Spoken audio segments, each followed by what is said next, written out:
The wind was screaming across the mountains when Cael Armitage saw the SUV flip once, twice, then vanish into a curtain of white so thick it looked as if the world itself had swallowed it whole. For a split second, he froze on the snowy trail, his breath sharp in his throat, his dark brown hands gripping the straps of his backpack. The memory of another accident, the one that took his wife, flashed like lightning behind his eyes. The sound of metal crunching, the silence that followed, the hospital lights that felt too bright, too cruel. But then instinct surged. He ran even though the blizzard was raging, even though his boots kept sinking into the powder, even though he had no guarantee anyone inside that SUV was still alive. He ran because he knew what it felt like to wait for help that never came, and he refused to let another human being die alone in the cold. Cael reached the wrecked vehicle just as snow began to bury it. The windows were shattered, the doors warped from the impact, and the bitter daylight was fading under the choking clouds. He pulled at the door until it cracked open with a groan of twisted metal. Inside, he found a woman barely conscious, slumped over the steering wheel, her breath trembling in the frozen air. Her rich brown skin was pale with cold, her lips tinged with blue. Blood trickled from a cut along her temple, bright red against her dark complexion. Her name, he would later learn, was Selene Korrin, the famously relentless CEO of Novara Systems. A woman whose world operated in elevators, boardrooms, and billion-dollar negotiations, not icy mountain passes where nature didn't care about your net worth or your reputation. Right now, though, she wasn't powerful. She wasn't polished. She was cold, shivering, and dangerously pale. Her natural hair, which had likely been styled immaculately that morning, was now damp with melted snow, the tight coils beginning to freeze at the edges. Her designer red dress, elegant and utterly impractical for a mountain road, clung to her frame, offering no protection against the elements. Cael didn't waste a second. He lifted her carefully into his arms, feeling how light and fragile she seemed despite her reputation. Her head lolled against his shoulder, and he could feel her shallow breathing against his neck. Her lips moved faintly, as though she wanted to protest, but no words came. Only a soft, frightened sound that made his heart clench. The storm was worsening. He could barely see 3 feet ahead, the wind whipping snow into his face with stinging force. He knew he couldn't get her down the trail safely, not in this weather, not with her slipping toward hypothermia, not with visibility this poor. So he headed toward the only shelter nearby, an old logging cabin, abandoned years ago but still standing, tucked behind a ring of frost-bitten pines. He had used it once while hiking with his 8-year-old son, Eli, and he prayed it hadn't collapsed under winter's weight. By some miracle, the cabin was still there, its roof bowed but intact, the door hanging slightly crooked on rusty hinges. He pushed inside, the door protesting with a loud creak, and laid Selene down against a bundle of old quilts someone had left behind years ago. The cabin smelled of dust and old wood, and the temperature inside was barely warmer than outside. There was no fireplace, only an old metal stove that smoked if you looked at it wrong. But Cael had learned to work with what he had. He gathered the driest pieces of wood he could find from a pile in the corner, coaxed kindling into flame with practiced hands, and managed to get the stove working. The room slowly warmed, though the cold still clung to them like a second skin. Cael removed his own jacket and draped it over Selene, then found the thickest blanket in the pile, rough, smelling faintly of dust and thyme, but warm. He wrapped it around her shoulders and checked her pulse. It was weak, but steady. That was something. He boiled snow in an old pot he found, letting it cool just enough to be drinkable, then gently lifted her head and helped her take small sips. She stirred slightly, her eyelids fluttering. "Easy," he said softly, his deep voice a contrast to the howling wind outside. "You're safe. Just rest." Selene blinked awake in the thin afternoon light filtering through the frosted window. She looked disoriented, her dark eyes unfocused, her breath shaking as she tried to make sense of where she was. Where? Her voice came out as a rasp, barely audible. You crashed, Cael said gently, kneeling beside her. The storm's too bad to get you down the mountain right now, but you're safe. We're in an old cabin. I got a fire going. She stared at him, confusion written across her beautiful features. Her gaze traveled from his face, his deep brown skin, the concern in his dark eyes, the slight graying at his temples, down to his worn flannel shirt and weathered hands. This wasn't her world. This wasn't the polished offices and luxury cars and men in tailored suits. This was raw survival, and she didn't know how to process it. Who are you? She whispered. Cael Armitage. I was hiking when I saw your car go off the road. You saved me. I did what anyone would do. But they both knew that wasn't true. Most people would have run for help, waited for professionals, protected themselves from liability and danger. He had run toward the wreck, not away from it. Selene tried to sit up, but the movement made her wince. Pain shot through her ribs, and her head spun. She gasped, her hand flying to her temple where the cut throbbed. Cael moved closer, steadying her with gentle hands. Don't push it. You need to rest. You might have a concussion. She looked at him again, really looked at him this time. She saw the tired lines on his face, the quiet strength in his posture, the calloused hands that had pulled her from death. She saw kindness. There, something she hadn't encountered in so long that it almost frightened her. I don't even know what happened, she said, her voice trembling. I was driving to a conference. The roads were clear, and then suddenly... Black ice, Cael said. Common up here this time of year. The sun melts the snow just enough during the day, then it freezes over at night. You can't see it until it's too late. She closed her eyes, fighting back tears of frustration and fear. I should have known better. I should have... Hey. His voice was firm but kind. You're alive. That's what matters. Afternoon became early evening, though the storm outside remained brutally bright, its light nearly colorless. Sometimes the world turned harshest in the day, not the night. The temperature in the cabin had risen enough that Cael could remove his outer layers without freezing, but Selene was still shivering despite the blankets wrapped around her.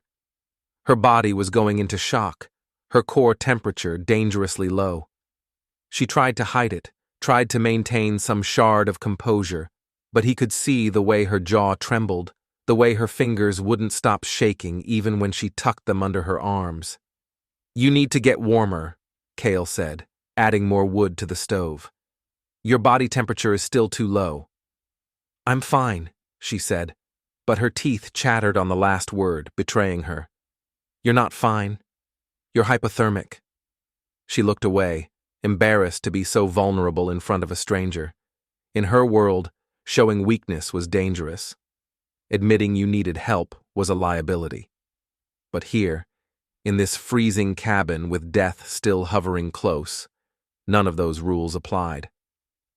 I don't know what else to do, she admitted quietly, her voice breaking. I can't stop shaking. Cael hesitated. He knew what needed to happen.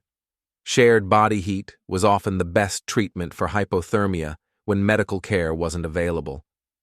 But the intimacy of it, the vulnerability, made him pause.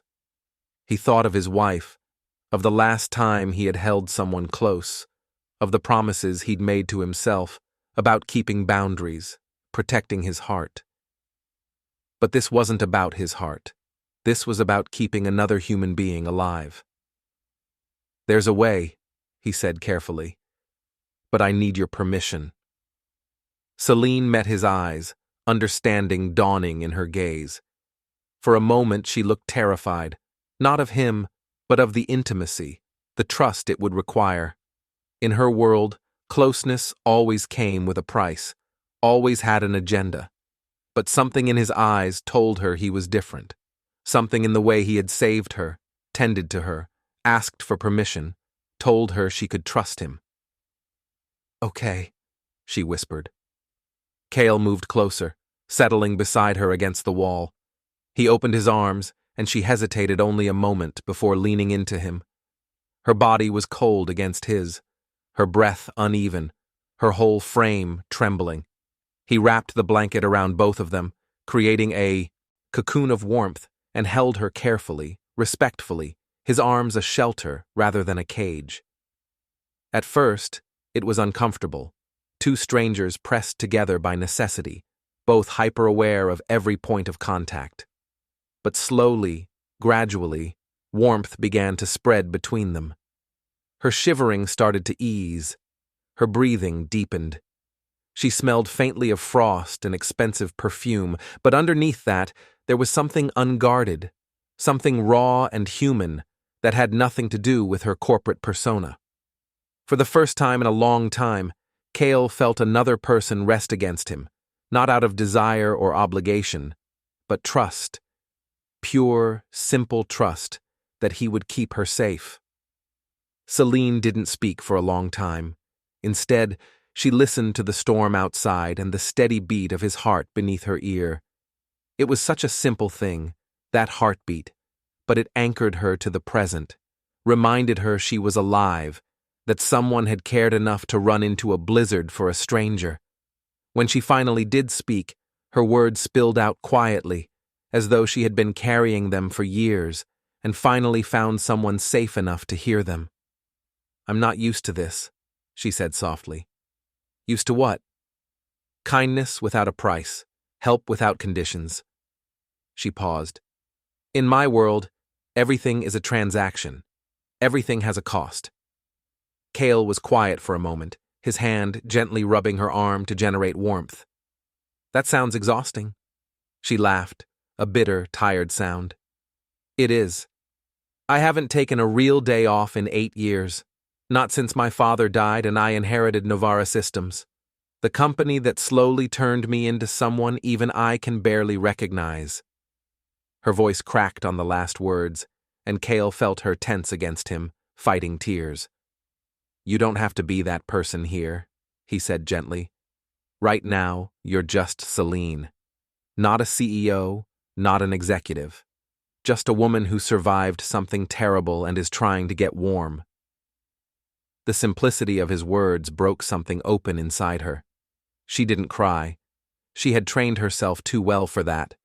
But emotion warred behind her eyes, threatening to spill over. "I don't even know how to be just Selene anymore," she admitted. "I've been the CEO for so long. I forgot there was anyone else underneath." "She's still there," Cael said.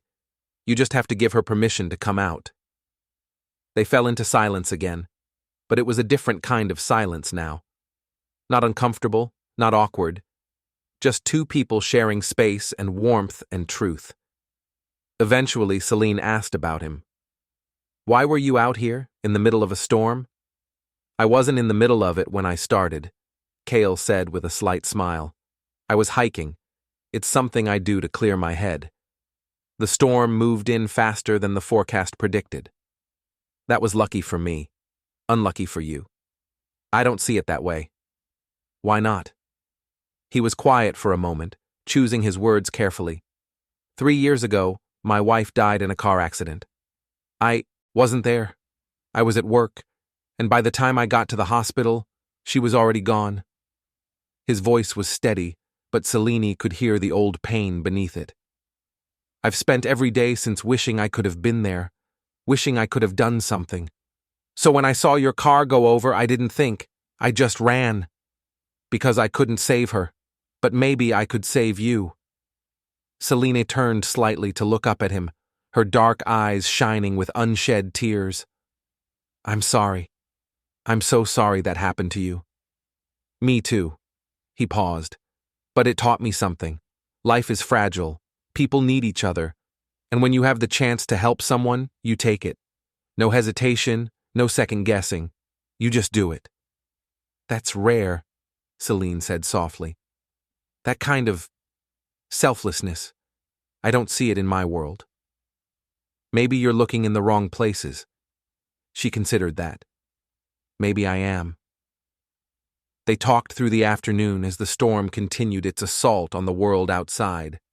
Cael told her about Eli, his 8-year-old son, a bright, curious boy with his mother's smile and his father's quiet strength. He told her about the small life he had built after everything fell apart, about how grief had forced him to learn simplicity, humility, and the power of helping without expectations.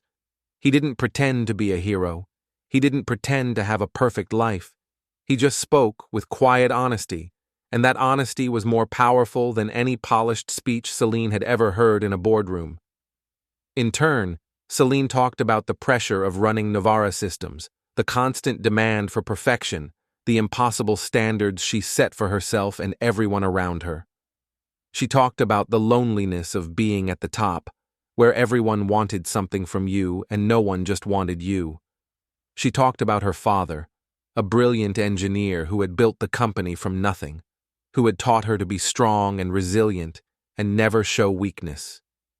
She had internalized those lessons so deeply that she had forgotten how to be soft, how to be vulnerable, how to be human. "He would have been proud of what I've accomplished," she said, her voice distant. "But I don't think he would have been proud of who I've become." "Who have you become?"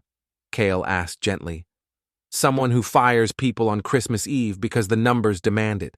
Someone who hasn't called her mother in 6 months because she's too busy. Someone who doesn't have friends anymore, just contacts and connections." She closed her eyes. "Someone cold." "You're not cold," Cael said. "You're scared. There's a difference." Selene looked at him, surprised. "Scared of what?" "Of being hurt, of trusting people and having them let you down, of showing who you really are and having someone use it against you." He met her gaze steadily. "But that fear is keeping you from living. It's keeping you from being happy." The truth of his words hit her like a physical blow. She had spent so long building walls, constructing armor, protecting herself from pain, that she had forgotten what it felt like to actually live. "I don't know how to stop," she whispered. "You start small," Cael said. "One moment of honesty, one act of vulnerability, one connection that's real instead of transactional, and then you do it again, and again, until it becomes easier." "Is that what you did, after your wife died?" He nodded. "I had to. For Eli. He needed a father who was present, who was real, who wasn't hiding behind grief and anger, so I learned to open up, to ask for help, to let people in." He paused. "It was terrifying, but it saved me." Selene absorbed his words, feeling something shift inside her. It wasn't a dramatic transformation, not a sudden revelation. Just a quiet opening, a small crack in the armor she had built so carefully. The storm raged outside, but inside the cabin, something softened. Something thawed between two people who had been freezing in their own very different ways. Hours passed. The daylight lingered strangely, as winter light sometimes does in the mountains, where the snow reflects and amplifies even the weakest sun. Time felt suspended, as though the storm had trapped not just their bodies, but the moments themselves. Selene's body gradually warmed back to life. Her shivering stopped. Her breathing evened out. Her skin, which had been frighteningly pale, regained some of its rich brown color. She remained against Cael's chest, his steady presence more comforting than she would have thought possible. His arms around her weren't possessive or demanding. They were simply there, offering warmth and safety without asking for anything in return. At some point, exhaustion claimed her, and she drifted into sleep. Cael felt the moment she relaxed completely, her weight settling more fully against him, her breathing deepening into the rhythm of true rest. He didn't move. He just held her, kept the fire going, and watched the storm through the frosted window. When dawn finally broke, the world was transformed. The storm had passed, leaving behind a landscape of pristine white that sparkled in the early light. The sky was a brilliant, cloudless blue, and the air was so clear it hurt to breathe. Cael carefully extracted himself from beneath Selene, tucking the blankets around her to keep her warm. She stirred but didn't wake, her face peaceful in sleep. He stepped outside, the cold hitting him like a slap, and assessed their situation. The snow was deep, but the visibility was perfect.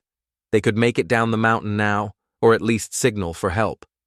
Using an emergency flare he always kept in his backpack, he stepped away from the cabin and fired it into the blue sky. The red streak cut through the cold like a promise, arcing high before falling back to earth.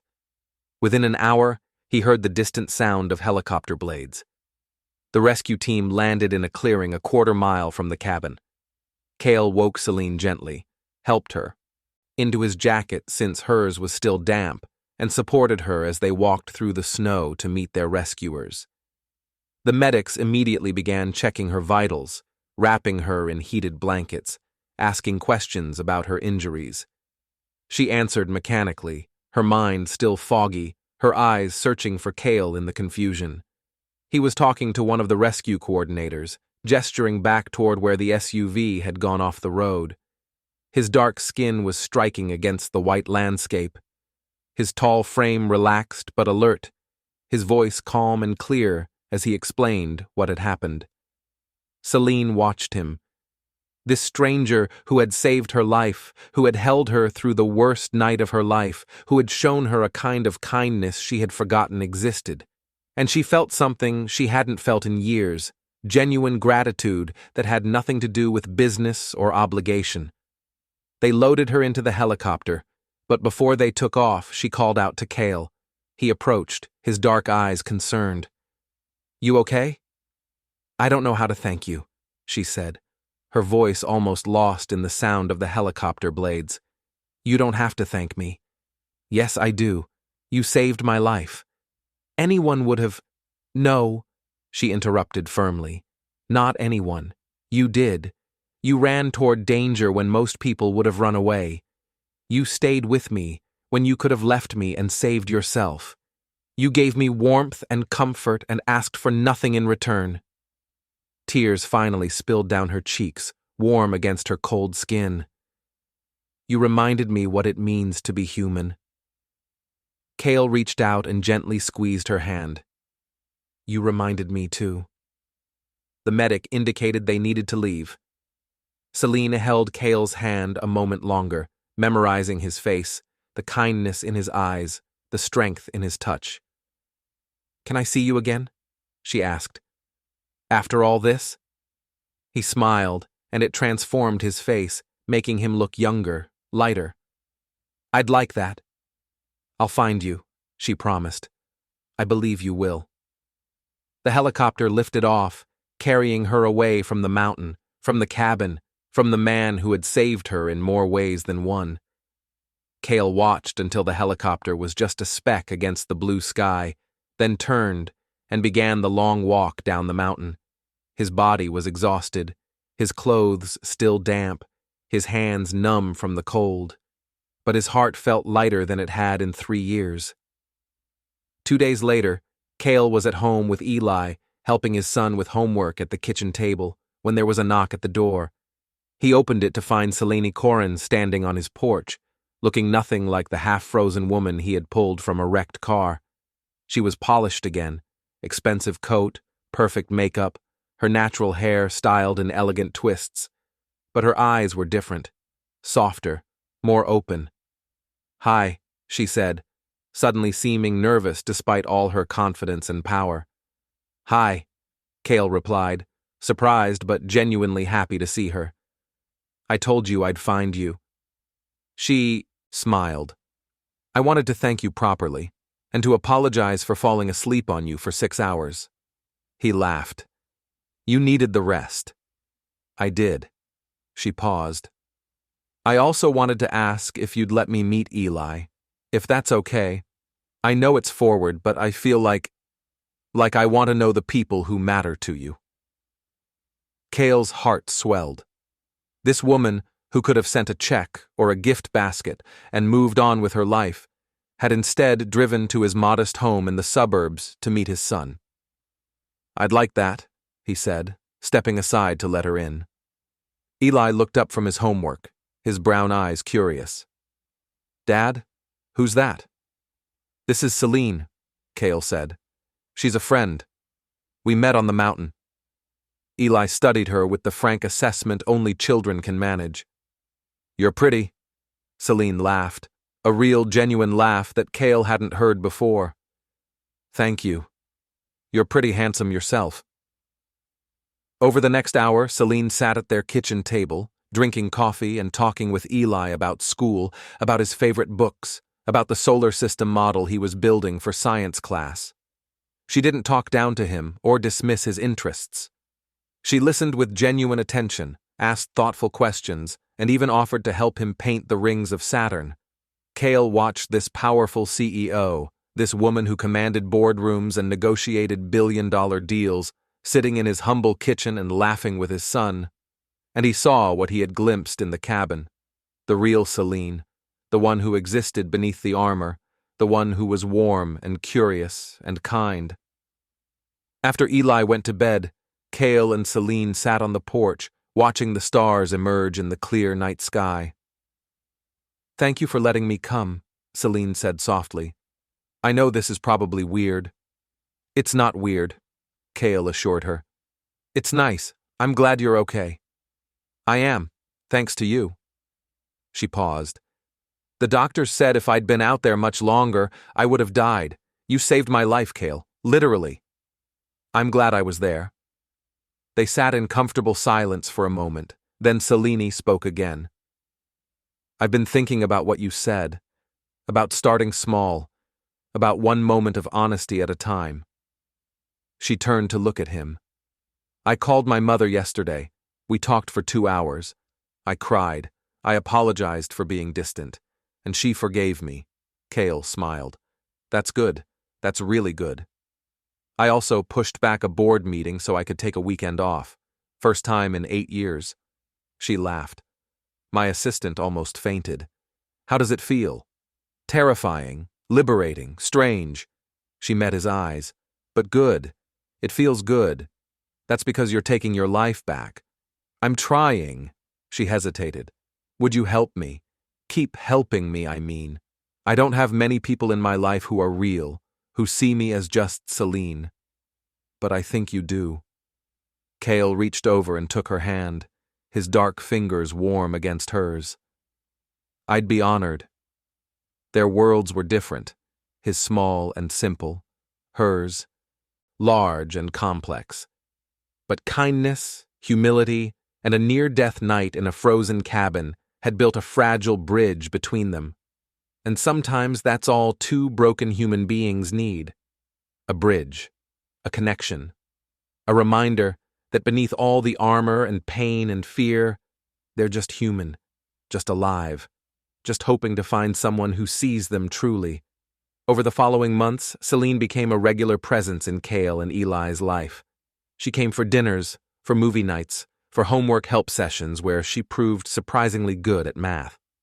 She and Eli built the solar system model together, laughing when Saturn's rings kept falling off. She also changed things at Novara Systems. She implemented a mentorship program for young engineers, created better work-life balance policies, and started a foundation focused on educational opportunities for underserved communities. She was still a powerful CEO, still brilliant and driven. But now there was warmth there too, humanity, a willingness to see her employees as people rather than resources. And through it all, Cael was there, not as a romantic interest, not as a business connection, but as a friend. Someone who reminded her who she really was when the corporate world threatened to swallow her whole again. One evening, nearly a year after the accident, Selene and Cael sat on his porch again, watching Eli play in the yard. "You know what's funny?" Selene said. "That accident was the worst thing and the best thing that ever happened to me." Cael looked at her questioningly. "It almost killed me," she continued. "But it also woke me up, made me realize I was already dying just in a different way, dying from loneliness and disconnection and forgetting what it means to be human." "And now?" She smiled, watching Eli chase fireflies in the growing dusk. Now I'm living, really living, for the first time in years. Cael smiled too. I'm glad. You deserve that. So do you. She looked at him seriously. You gave me so much, Cael. You gave me my life back, in every sense. I don't know if I can ever repay that. You don't have to repay it, he said gently. That's not how this works. Then how does it work? You pay it forward. You help someone else who's lost their way. You show someone else the kindness you were shown, and the circle continues. Selene nodded slowly, understanding. I can do that. I know you can. They sat in comfortable silence, two people who had found each other in the worst circumstances and built something beautiful from the wreckage. Not romance, though there was affection. Not obligation, though there was gratitude. Just friendship. Pure, honest, life-changing friendship. And sometimes, that's the most powerful thing two people can share. As the stars emerged above them and Eli's laughter rang through the evening air, Cael thought about the storm, the cabin, the moment he had chosen to run toward danger instead of away from it. He had saved Selene's life that day. But in many ways, she had saved his, too. She had reminded him that opening your heart again, even after loss, even after pain, was worth the risk. That human connection mattered. That kindness multiplied when shared. The wind that had screamed across the mountain that terrible day was just a whisper now, gentle and warm. The world that had tried to swallow them both had instead spit them out stronger, more whole, more alive. And that, Cael thought, was the truest kind of miracle. Not the dramatic rescue, not the survival against odds, but the quiet transformation that came after, the choice to be better, to live fuller, to love deeper, the choice to run toward each other instead of away. That was what saved them both. Not the blanket or the fire or the shelter, just each other, just the willingness to be human together in a world that so often demanded they be anything but. And that, in the end, was enough.